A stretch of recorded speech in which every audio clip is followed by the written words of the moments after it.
Кемең Лас-Вегаска барасың десе алды.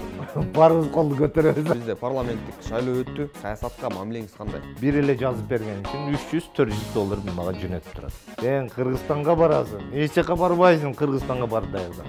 150 отжиманияны бир ход менен жасашың керек. Таймашууга чыккан сайын боксерлор бир бойду уткандан кийин эртеси да чыгышы мүмкүн. Жеке жашооңуз кандай болуп атат? Урдум спорттугун мен жеттим. Кыргыздын мушу деген өзүбүздүн стилибиз бар.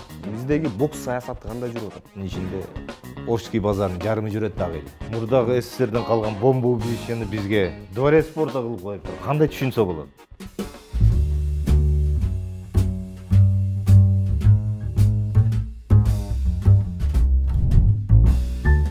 Саламатсыздарбы, ардактуу Булак KG сайтынын катталуучулары, көрүүчүлөрү, окурмандары. Бүгүн биз студиябызга бокс боюнча профессионал чемпионубуз жана ошондой эле океан артына барып, Америка Кошмо Штаттарында убагында кыргыздын желегин көтөрүп жүргөн, кыргыздын намысын коргоп жүргөн биздин сыймыгыбызды чакыруудабыз. Алмаз Райымкулов байкебиз. Ассаламу алейкум. Кош келиптирсиз.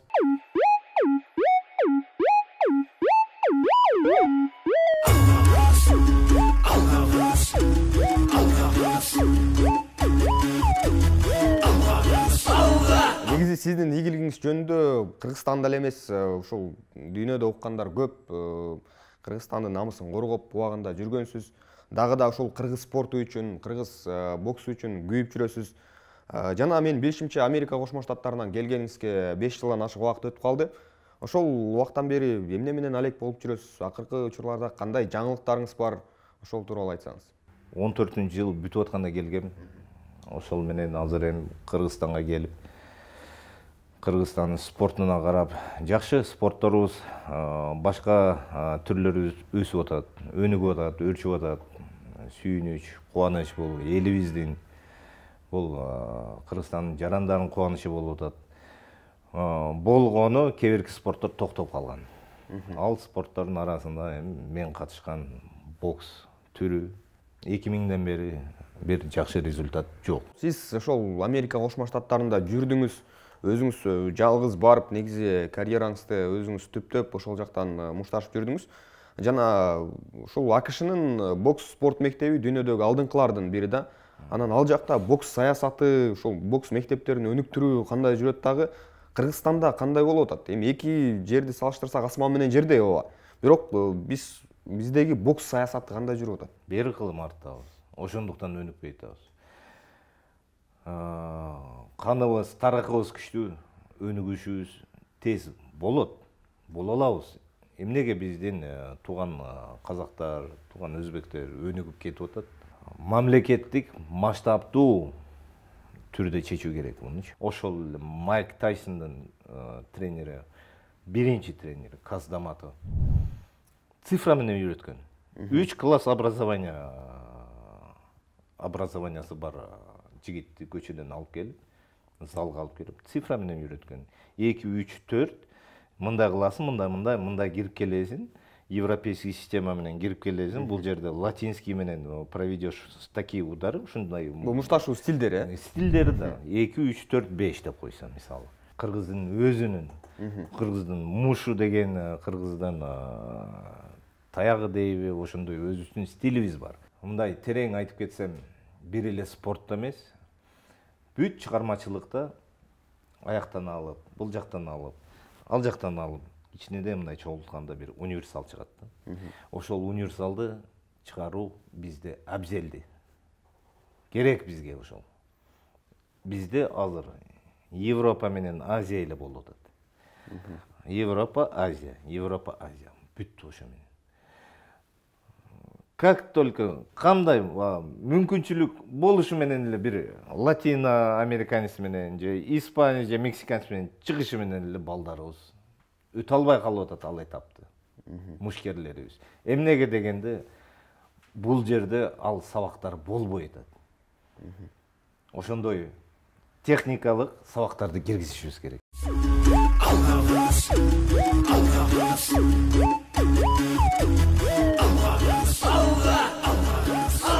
Сиз ошол Кошмо Штаттарынан келгениме 6 жылдай убакыт болуп калды деп атасыз. Сиз ал жак менен байланышты толугу менен үздүңүзбү же кайра барышыңыз мүмкүнбү же барып келип турасызбы? Негизи эле АКШ менен азыр байланышыңыз кандай? Байланыш өтө жакшы. Досторум көп, тааныштарым көп, боксерлер көп. Болгону азыр жакшы бир ойдомун. Кудай буйруса бир барып, эски тааныш билиштеримди кайрадан жаңылап, жаңы тааныш билиштер менен таанышып дагы. Кудай буйруса бир спорт майданын, ошол дүйнөлүк спорт майданын спорт бир шоусун Кыргызстанга бир алып келип жасоо. Ага чейин биз өзүбүздүн спортчуларыбызды даярдашыбыз керек. Барган себеби дагы ким келет? Келе турган адамдар да таанымал, дүйнөгө таанымал. Мисалы, ошол эле Майк Тайсон, ошол эле мисалы актерлордон Сильвестр Сталлоне, ал деле бокска мындай тешеси бар, кинолорун көрүп калдык. Мүмкүн ошол эки эле адамды алып келип, бул жерде Кудай буйруса бир кубок президента деген өзүбүздүн ажообуздун кубогун мощный жасап туруп, дүйнөлүк даражада сүйлөй турган баягы пронансер деп коет, ошол пронансер Джон Леннон же Майкл Баффалды алып келип, кыйкыртып "Ladies and gentlemen" дегизип, бул жерде бир өзүбүздүн жаш жарандарыбызга бир жакшы үлгүнү алып келүү. Сизде ушундай пландарыңыз бар, негизи? Ошондой пландарга мен аракетти жасап атам. Бул келгенден бери жасап атам. Биз ошол көрүп жүрөбүз да, бокс боюнча Шопоков турнири өткөндө эл аралык мелдештер спорт ордосунан, чатырынан, шыбынан суу тамат жамгырда, анан эл аралык деңгээлдеги мелдеш болуп аткандан кийин анча-мынча уятта болуп калабыз. Сиз ошол пландарды коюп аткандан кийин балким кайсыл жерде өткөрөм деген бир ойлор да жүргүзүп атсаңыз керек. Каякта уюштурса болот Кыргызстанда? Анткени залдар да аз. Бизде кооз жана бандай жаратылышыбыз, мамлекетибиз өтө жакшы жерде жайгашкан, биз жайгашканбыз. Ушул территориябызды жакшы кармап туруп, мүмкүн ал турнир болгонча биздин ажообуздун жакшы пландары бар. Бир жакшы спорт майданын куруп бериш. Эмнеге дегенде азыркы биздин дворец спорта деп коебуз. Эми ал жерде биз жаш кезде чыгып жүрчүбүз, бирок азыр ушунча жылдан кийин кайтып келип байкаштырсам көрсө, бул мурдагы СССРден калган бомба убежищени бизге дворец спорта кылып коюптур. Кандай түшүнсө болот? Бомба убежище биз подвалда караңгыда, качанга чейин биз караңгыдан чыга албай жүрөбүз. Караңгыдан чыгышыбыз керек, светти көрүшүбүз керек, могул жерде свет болуш керек. Жарыктыкта машыгышыбыз керек, жарыктыкта биздин балдарыбыз турнирлерди өткөрүшүбүз керек. Бомба убежище кирип, подвалдын арасында, ал жерден айтып атасың, тамат. Тамганын мен да көрдүм. Кресло, скамейкалар баягы салкындан чирип кетет экен, көп тура берген. Аны кайрадан бюджет алмаштырыш керек. Күн тийген бир жакшы дворец спорта курушубуз керек. Майдан курушубуз керек. Кагаз түрүндө, видео түрүндө проектим даяр. Болгону азыр Кудай буйруса ажообузга жолугуп, макулдугун бериши менен эле салынат. Тездик менен салбасак, кийинки олимпиадалык оюндарга 3 жыл калды. Ал академия мүмкүн бир 2 гектар жердин ошол территориясында боло турган болуп калса, Кудай буйруса, 5 вид спортту киргизип, 5 түрлүү спортту киргизип, ошол 5 түр спортту өстүрбөсөк, эч болбогондо биздин спортчулар өтө тың, өтө аракетчил, биздин жарандарыбыздан чыгарсак болот. Жакшы спортчуларды. Ушул 5 спорт түрүн өзүңүз жетектеп алып барып өнүктүргөнгө, мисалы, колуңуздан келет беле ошол жөнүндө айтсаңыз? Эгер академия курулуп кала турган болсо, Кудай буйруса, албетте жетекчи болуп, бул жерде кыйынчылык жок. Кандай кыйынчылык? Мисалы, мен барып өзүбүздүн улуттук спорт күрөштү киргизип койсоң, греко-рим, вольныйды киргизет, бокс, жана биздин бой без правил эмнеге дегенде жигиттерибиз өтө кыйын чыгып атат. Болгону чет өлкөдөн жакшы баягы машыктыруучу тренери болобу, башкаларды алып келип, мына силер баристер эч болмогон бразилиялык же япониялык тренерден, бул тренер атайын келди контракт менен, ошону үйрөнгүлө. Жакшы бросоктор үйрөнгүлө. Силер боксерлор бул жактан, силер спортчулар бул жактан. Алып келишибиз керек. Бизге азыр чет өлкөлүк тренерлер керек. Эмнеге дегенде биздин да тренерлерибизге да жакшы обмен опыт болот. Мен жаман дебейм биздин тренерлер. Өтө сонун биздин тренерлер. Обмен опыт эч кимге мындай не помешает, алаксытпайт эч ким. Ал келди, контракт менен иштеп кетти. Ал калтырган опыт система калды бизде. Акыркы учурда Кыргыз бокс федерациясында дагы бири-бири менен түшүнбөстүктөр бар. Ошол эле машыктыруучулук топто калмашты. Дүйнө чемпионатынын алдында ушундай өзгөрүүлөр болуп, анан кыргыз спортчуларыбыз барып тилекке каршы ийгилик жарата алышкан жок. Сиз дүйнө чемпионатын көрдүңүзбү? Кандай баа бересиз? Негизи кыргыз боксчуларынын деңгээли кандай? Өзү байкаштырып отурдум, көрүп эле аттым. Биздин машыгуучу спортчулар жакшы. Болгону байкалды. Опыт жетишпегени, ошол эле бизде айтып атпаймынбы? Советский, европейский менен азиатский, ошол эки стиль. Буга латиноамериканский, афроамериканский стилдерди кошсок, 4 стиль болот. 5-нчиси өзүнүн кыргызский стилде кошот. Технически, стратегически, витаминизация көрүнүп турат, что физически билбейм. Алсыз. Неге дегенде биздин каныбыздагы баягы воин деген нерсе көрсөтүп атты мындай. Өзүнүн аракетин кыйналып, бирок ал жерден профессионалдын көзү менен, көз карашы менен витаминизация жетишпегендиги, физически тура алып келиш, ошол ар бир таймашууга чыккан сайын боксерлор бир бойду уткандан кийин эртеси да чыгышы мүмкүн, же бир күн эс алып дагы чыгышы мүмкүн. Утулдуң уже чыкпайсың. Ошондуктан бир бойду кандай өткөрдү, анализдөө, отургузуп алып, мисалы Казакстан, Өзбекстан докторлорун алып барат, психологдорун алып барат, 2-3 5 тренерге чейин алып барат. Плюс дагы жакшы спонсорлорун алып барат.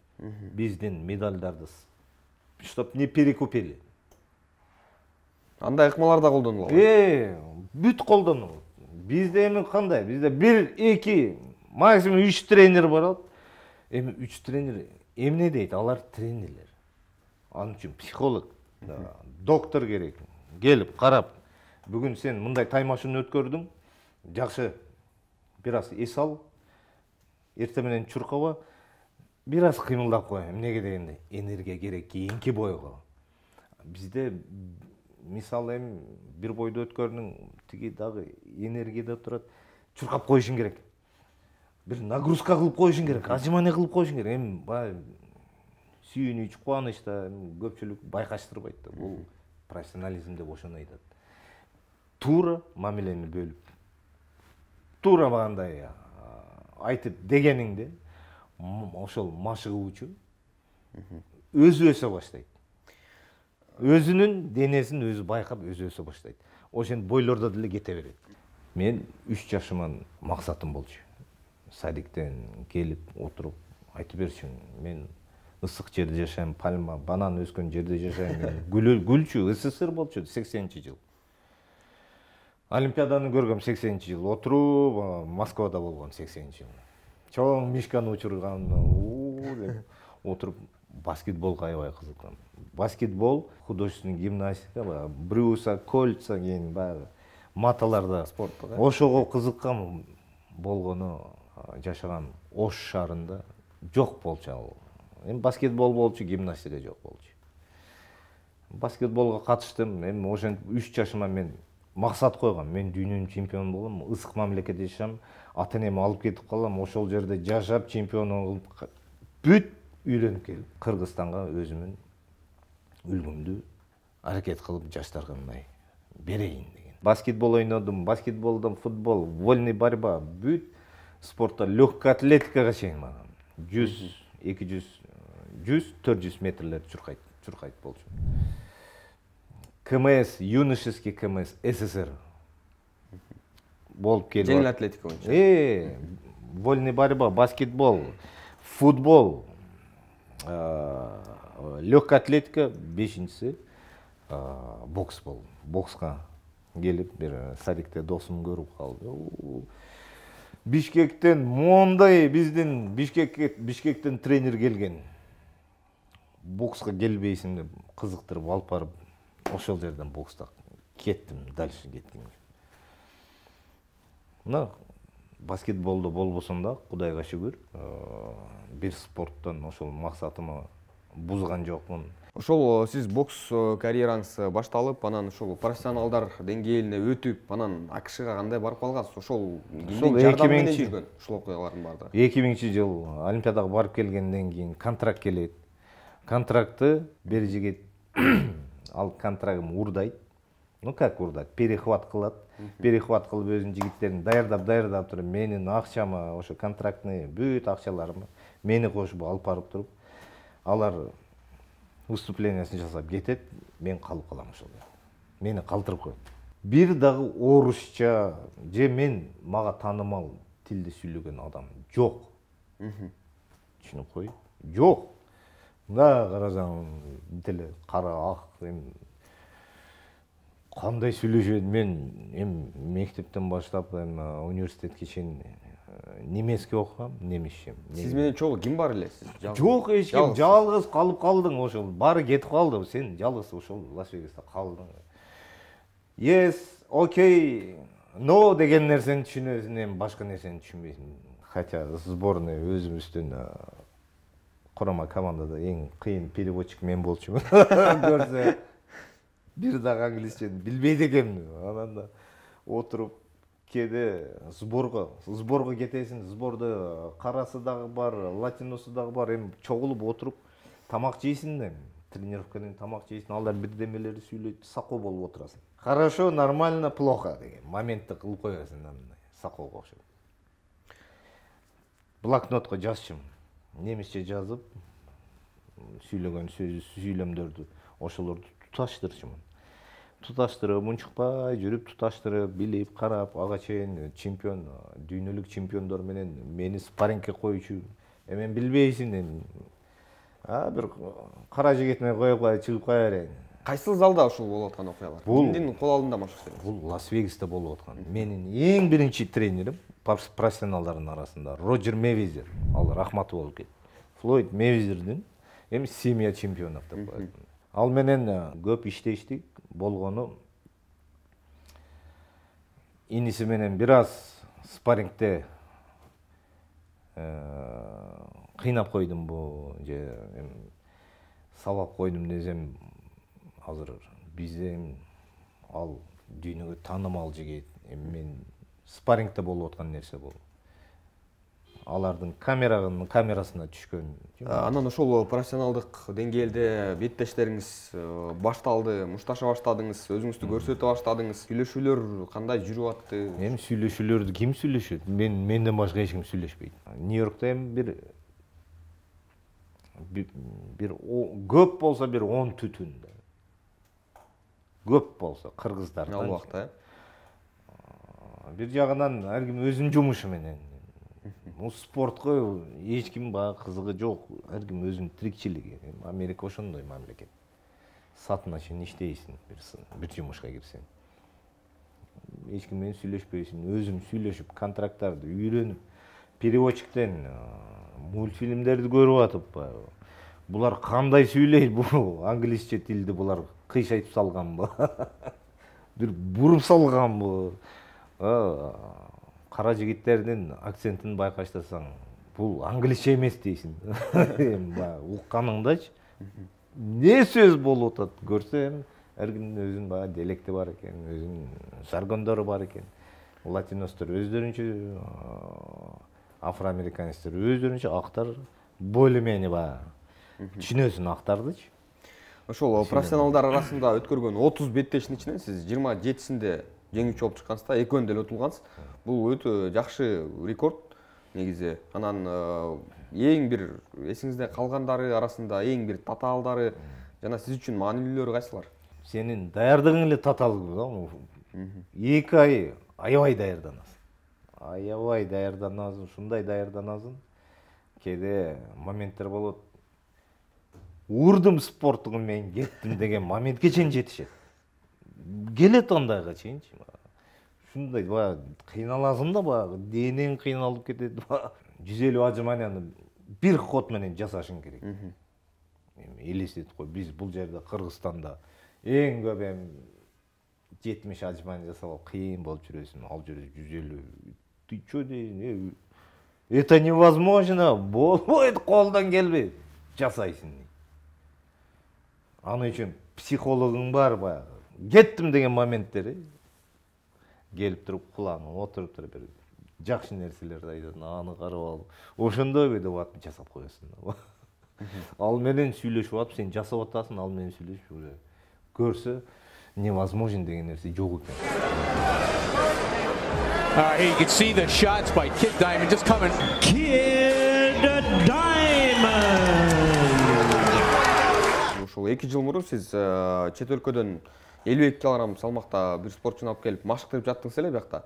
Ошол спортчу азыр каякта, негизи машыктыруучулук ишиңиз кандай болуп атат? 20-жылы Олимпиадага барам деп келген бул жерге. Машыгууга келген. Көрсө, бирге машыгып жүргөн порторикалык досум бар. Азыр ал Лас-Вегаста жашайт.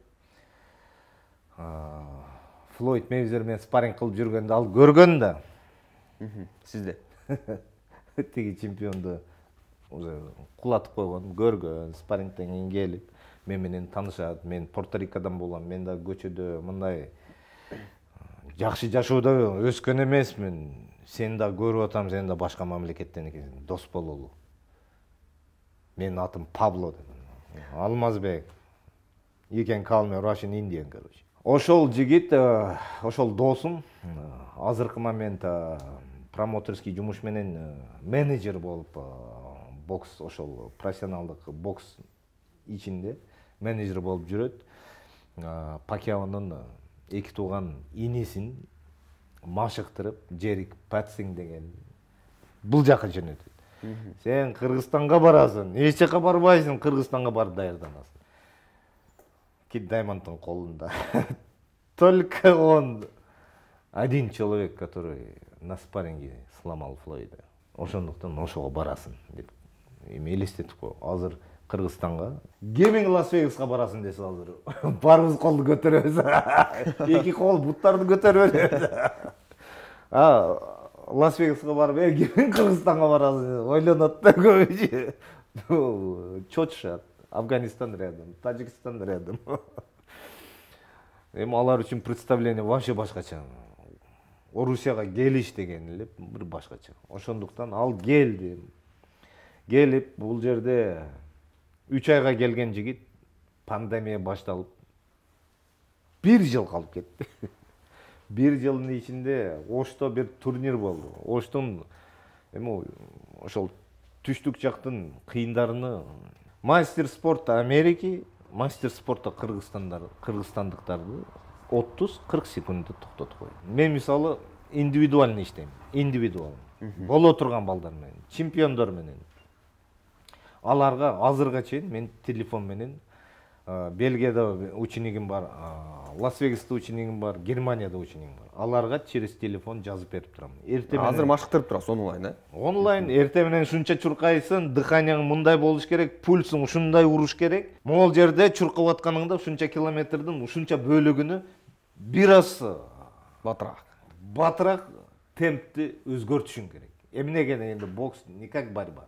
Борьбада мындай бир темп менен кете берет, физика керек ал жерде. Бокста эми бутун кыймылдап туруш керек. Функционалка да. Көзүң ачып жумганыңча удар жейишиң.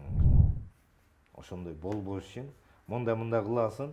Залда барып туруп могу тренерге ушундай комбинацияны коесуң, мону жасайсың деп полный жазып берип турам. Азырга чейин ошолор менен мен байланыштамын. Ал спортчулар сизге канча акча төлөшөт? Онлайн мага төлөп турат, эми онлайн айтпай эле коеюн. Алардан арзан эле алам. Онлайн бир эле жазып берген үчүн $300-400 мага жөнөтүп турат. Биздин өлкөдө кыргыз спортчуларын ошентип машыктырасызбы? Аларга да программа түзүп берип турасызбы? Кандай? Жок, кайрылгандар барбы? Жок, азыр биздин Кыргызстанда өзүнүн кыйын машыктыруучулары бар экен. Бул жерде эми турнирлерге бардым. Шопов чемпионат Кыргызстан барып карасам, эми көп жетекчилер отуруп алып, ушундай мол турбайбы могу стенка. Могу стенканы 3D Нью-Йорк кылып берет. Нью-Йорк кылып туруп, бул жагынан Англия болуп, Лондон болуп кетти. Бул жагынан Лас-Вегас көрүнүп кетти. Эми мени чакырат, ошол КТРКнын мени чакырып, биз ушундай уктук, ушундай жетекчилер ушундай красочно айтып салышты. Вообще краскалап баандай өнүктүрүп берди спортну. Мен турасын эле айттым. Карагыла, азыркы спорттун мына боксерлор карагыла. Бул бокс эмес. Эки бала чыгып бири-бирини муштап атат. Беттерин, мурдунун талкалап атат. Бирөөсү муштаса, экинчиси кайрадан мондай эле болуп атат, мондай эле. Схватка. Это уже подготовка, бул даярдык кийинки бой без правил. Бул жерден бул утулабы не имеет значения. Акырын барып туруп бой без правил кетет. Бокс көрүнбөй атат дедим, техника жок бул жерде. Биз кезде техника болчу. Удардан уклонился, нырок там красиво защитился. Бул жерден атака жасап койдуң после. Бул жерде дедим. Только келип туруп мондай болду. Коргонуу жок таптакыр. Коргонуу жок, мындай келип алып бири-бирине муштап, кто сильнее. Эми алар көп тура албайт бокста. Бирок бар, жигиттерибиз бар. Болгону аларга туура техника коюшубуз керек. Madison Square Garden деген ошо аренада сиз мушташкансыз. Аякка негизи дүйнөлүк деңгээлдеги көп мушкерлер, боксчулар бардыгы чыкканды самап эңсеп жүрүшөт да. Сиздин да бул кыялыңыз болгон болуш керек учурунда. Анан эмоциялар, ошол ички атмосфера кандай аякта? Рейтингге жеткенче чейин билбейчүмүн. Мен ойлоп жүрүшмүн, Лас-Вегас, MGM Grand'та 2-3 жолу чыгып койдум. Уже Мандалей Бейде чыктым, Caesar Palace. Нью-Йорк деп калды. Нью-Йорк 3 саат разница да. Запад, бул жагы восток. Ушуп келип, ушул экен да Madison Square Garden. Неге мындай экен деп көрсөт. Mecca of boxing деп туруп ошол жерде айтат экен көрсөт. Мохаммед Али, Рокки Марсиано полный мемин деген звездалар боксту баштап келип атат.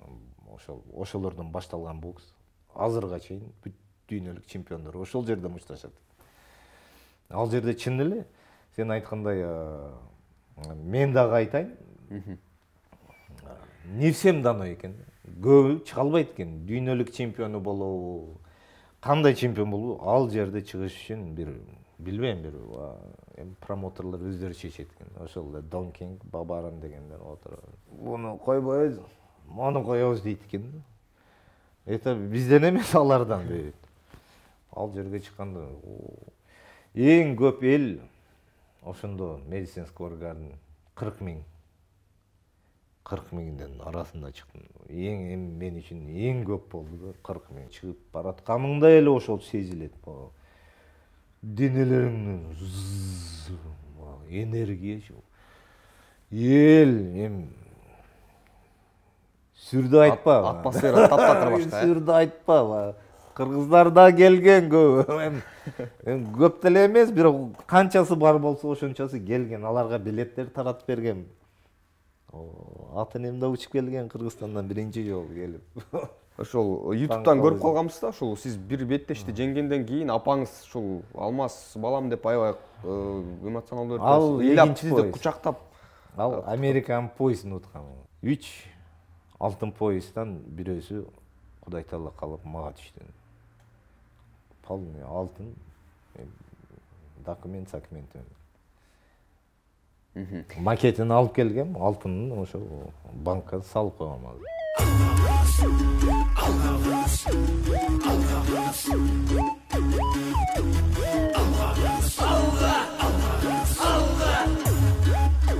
Үй бүлөңүз жөнүндө да айтып калдык. Спорттон четтеп азыр жеке жашооңуз кандай болуп атат? Ушул сизди колдогон жакындарыңыз кандай? Шүгүр, жеке жашоом шүгүр. Ата-энем азыр Лос-Анджелесте, Голливудта жашайт. Ал жакта американский пенсионер аэропортко келди, магазинге келди. Welcome sir деп тур. Отуруңуз деп тур. Коляскага отуруп алып барып тур. Эң биринчи депутат турабы, кимиси турабы, миниси турабы, эң биринчи пенсионерди алып барат. Жумушуну жасатып, алып берип, все в порядке. Хорошей вам поездки деп тур. Акын чыгарып коюшат, акын кете берди. Дальше башка очередь менен дальше. Бизде каяктан азыр? Бизде ата-энем жакшы жашасын деп ошол. Я менин максатым ата-энеме жакшы мындай разычылык алыш. Эмнеге дегенде ушундай 5 баланы ушундай чоңойттум. СССР кезинен баштап мындайынан бүт көзүбүздүн алдынан өттү да кандай болуп атканын. Өзүңүздүн канча бала чакаңыз, канча балаңыз бар? 2 уул, 2 кызым бар. Спортко бердиңиз баларды? Чоң уулум эми спортко чемпион Азия болду. Чемпион Евразия болду тэквондон, боевой тэквондо. Дальше спорт ары бери деди, эми өзүм бул спортто катышкандан кийин жакын бирөөң бар дештен көбүнчөсү ойлонуп калат экенсиң. Эмнеге дегенде, эгер бир инсанда, жаранда эслин мындай көрбөсөң ада спорттон мындай чыгып кетишини түртүп не кыласың? Кыйнабай эле коюш керек. Не кыласың? Жумушуңду жаса, сен территорияң башка экен. Сен территорияң окуу жана өнүгүү жана мындай Башка тармактарды деле толтура. башка тармактардан да. А мындай эми бокс, мындай бой без правил, эми бой без правил катышам деген катыша берет, бирок бокс дегенге бул өтө терең караш керек экен. Сиз деле үй бүлөңүз менен, бала чакаңыз менен барып Америка Кошмо Штаттарында жашоого толук мүмкүнчүлүк бар да. Эмне үчүн Кыргызстанды тандап азыр бул жака келдиңиз, бул жакта жүрөсүз? Жүрөк, патриот, тарыхыбыз, элибиз, ата бабаларыбыз бизге калтырган мол ушундай табигый бейиш деп койсок болот. Ушундай жерди биз өзүбүз сактап калышыбыз керек. Көбүрөөк патриотторду өстүрүшүбүз керек. Анан ушул Америкадан келгениңизге 6 жылдай болуп калды да. Анан бул жактан өзүңүз айткан коррупцияны көрүп атасыз, түрдүү бир терс көрүнүштөрдү дагы жолуктуруп калып атасыз. Анан ушул оюңуз өзгөрүп бараткан жокпу барган сайын? Кээде чын эле мындай капачылыктар болот. Мында карайсың, эмне үчүн кандай эмне болуп атат, бирок бул эли журтуң жасап аткан андай коррупцияны жасап аткан бир саналуу эле кишилер да. Калган элибиз жүрөт. Эмне ошол бир 10-15 адам деп бүт мамлекет элин калтырып кеткен, это неправильно. Чыныгы ата бабаларыбыз кан төккөн, өзүң өсүп чоңоюп келип аткан бул территорияны. Значит, бул биздин колубузда. Жаштарыбыздын колунда. Жаштарга жакшы үлгүн айтсаң, мүмкүн ошолор көтөрөт. Бейиштей жерибизди жакшы алып сактап калсак, өзүбүздүн тукумубузга бала чака эмес, небере, чебере, кибиреге чейин. Ошону ойлонушубуз керек. Ошол биздин достижение болот. Коомдук иштерге активдүү аралашууга аракет кылып жүрөсүз. Жана кече жакында эле бизде парламенттик шайлоо өттү. Барып добуш бердиңизби? Негизи эле биздин депутаттарга ишенесизби? Саясатка мамилеңиз кандай? Өзүм саясатка аралашпайм. Азыркы учурда. Эмнеге дегенде, саясаттын ичинде Ошский базардын жарымы жүрөт дагы эле.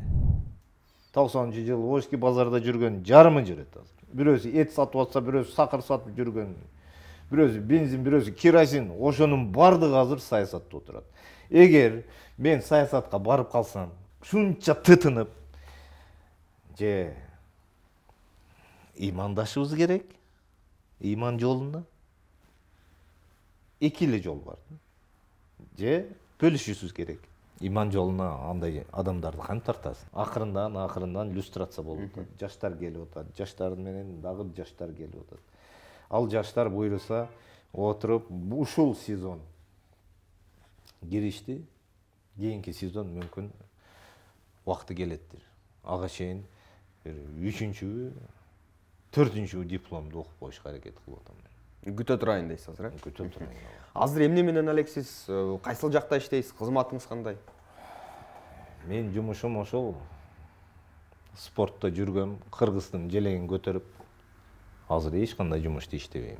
Алдыга кандай пландарды коюп атасыз? Балким мен сурабай калган суроолор болсо, өзүңүздүн кайрылууңуз болсо элге ошол тууралуу айтып, жыйынтыктап койсок. Келечекте жакшы ой максатым бул эли журтубуз, мамлекетибиз, өзүбүздүн бул жарандарыбыздын арасында мамилебиз бир оңолсо, бир жакшы илгеркидей 3-чү кылым сахабалар келген, кыргыздарга келип байкаштырып, силер мусулман экенсиңер, тамак аш бизди коноктоп басып жүрүп турушуңар мусулман экенсиңер. Болгон силерге илим жетишпей атыптыр. Деп ошентип таң калып, бизге жакшы илимден берип кетишкен. Эми ошол нерсени биз кайтарышыбыз керек. Биз чет өлкөнү карап атабыз, мен жашап келдим. Дүйнөдө мен деген мамлекетте жашап келдим.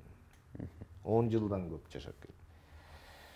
Жакшы нерселерин алсак болот. Кандай мамиледе өнүгүүлөрүн алайлы, культура, спорт, бүт ошол жакшы нерсенин үлгүлөрүн алсак, биз тез өнүгөбүз. Ошондуктан кайрылуум элиме, мамлекетиме, жарандарыма, кыргызстандыктарга баарыбызга бир тынч асман, биринчиден тынч асман, ынтымакта болуп, жакшы үлгүлөргө аракет кылсак, туура үлгүлөргө аракет кылсак, баарыбыз өнүгөбүз. Эмнеге дегенде мен эч кимди көрсөтө албайм, сен өнүксөң, мен өзүмөн башташым керек. Баарыбыз өзүбүздөн баштасак, ошол сонун болот.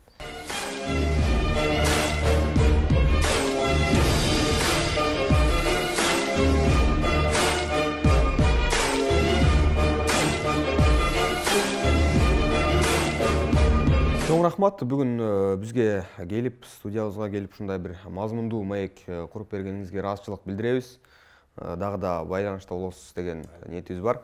Мына ушундай урматтуу көрүүчүлөр, Булак KG сайтына бүгүн биздин легендарлуу боксчубуз, океан артында ийгилик жаратып, кызыл тууну көтөрүп жүргөн Алмаз Райымкулов агабыз келди. Биздин сайт менен бирге болуңуздар, дагы да болсо алдыда кызыктуу маектерди сунуш кылып турабыз.